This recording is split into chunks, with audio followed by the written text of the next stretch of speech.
نبی کریم رؤوف الرحیم علیہ افضل الصلاۃ والتسلیم کا فرمان عظیم ہے، میں نے تمہیں زیارت قبور سے منع کیا تھا، لیکن اب تم قبروں کی زیارت کرو، کیونکہ یہ دنیا میں بے رغبتی کا سبب اور آخرت کی یاد دلاتی ہے۔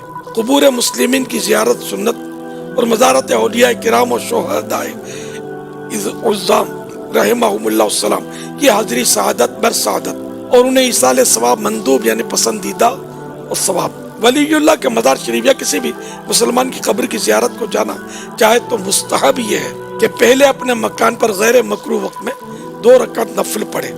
ہر رکعت میں سورۃ الفاتحہ کے بعد 1 بار آیت الکرسی اور 3 بار سورۃ الاخلاص پڑھے، اور اس نماز کا ثواب صاحب قبر کو پہنچائے۔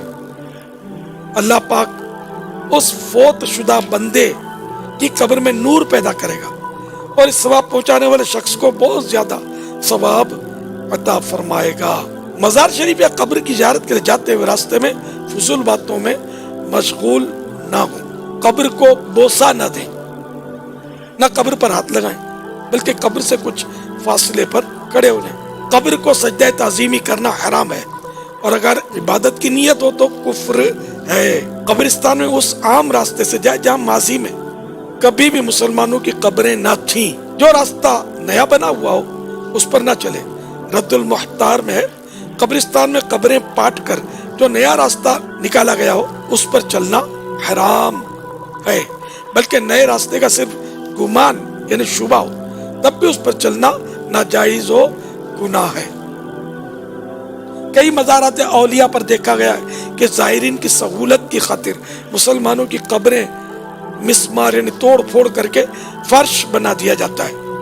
ایسے فرش پر لیٹنا، چلنا، کھڑا ہونا، تلاوت اور ذکر و اذکار کے لیے بیٹھنا وغیرہ حرام ہے۔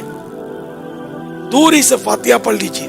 زیارت قبر میت کے مواجہہ میں چہرے کے سامنے کھڑے ہو کر ہو، اور اس قبر والے کی پائنتی یعنی قدموں کی طرف سے جائے، یعنی جب بھی قبر پر جائے تو اس کے قدموں کی طرف سے جائے کہ اس کی نگاہ سامنے ہو، سرانے سے نہ آئے کہ اسے سر اٹھا کر دیکھنا پڑے۔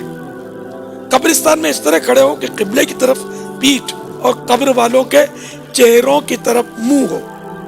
اس کے بعد کہیے السلام علیکم یا اہل القبور یغفر اللہ لنا ولکم انتم لنا سلف ونحن بالاثر۔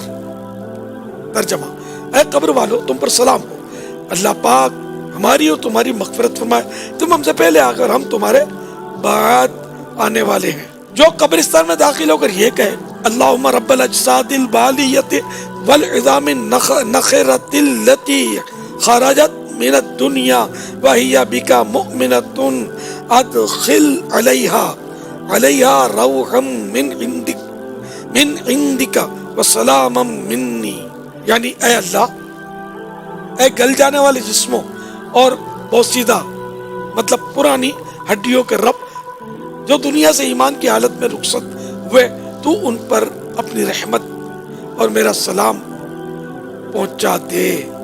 تو حضرت سیدنا آدم علیہ السلام سے لے کر اس وقت تک جتنے مومن فوت ہوئے سب اس یعنی دعا پڑھنے والے کے لیے دعائے مغفرت کریں گے۔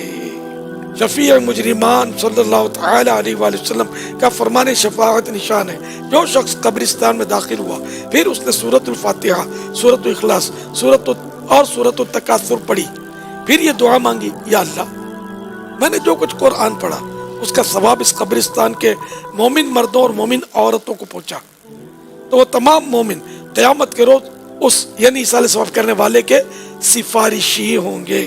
حدیث پاک میں جو 11 بار سورۃ الاخلاص یعنی قل هو اللہ احد پوری سورت پڑھ کر اس کا ثواب مردوں کو پہنچائے تو مردوں کی گنتی کے برابر اس سے یعنی ایصال ثواب کرنے والے کو ثواب ملے گا۔ قبر کے اوپر اگربتی نہ جلائی جائے، اس میں سوء ادب یعنی بے ادبی اور بدفعلی ہے۔ ہاں، اگر حاضرین کو خوشبو پہنچانے کے لیے لگانا چاہے تو قبر کے پاس خالی جگہ ہو وہاں لگائے، کہ خوشبو پہنچانا محبوب یعنی پسندیدہ ہے۔